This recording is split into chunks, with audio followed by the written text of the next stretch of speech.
Europe, America যাওয়ার জন্য অনেকে স্বপ্ন দেখতেছেন এবং আইএলটিএসও করেছেন, 6 বা আপ পেয়েছেন, অনেকে 5.5 পেয়েছেন।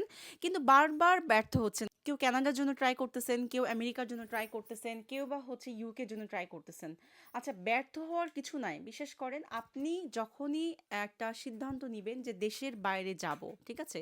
হ্যাঁ, আপনার হচ্ছে কাঙ্ক্ষিত দেশ থাকতে পারে, টার্গেট দেশ, যে এই দেশে যাব।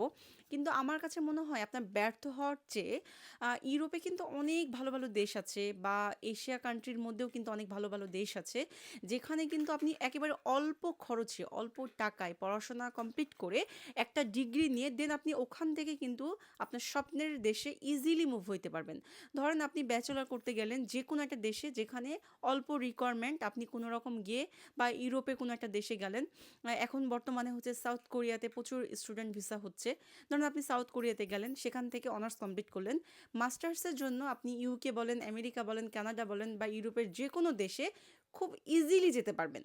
অনেকে এই ভুলটা করে। অনেকে হচ্ছে মনে করে যে আমার ফার্স্ট টার্গেট ওই দেশেই যাইতে হবে, আমেরিকায় যাইতে হবে, আমেরিকা ছাড়া অন্য কোনো দেশে যাব না। এইদিকে কিন্তু আপনি ৩, ৪, ৫ বছর সময় নষ্ট করে ফেললেন। মানে কি? এই টাইমটাকে ধরা হয় স্টাডি গ্যাপ, ঠিক আছে?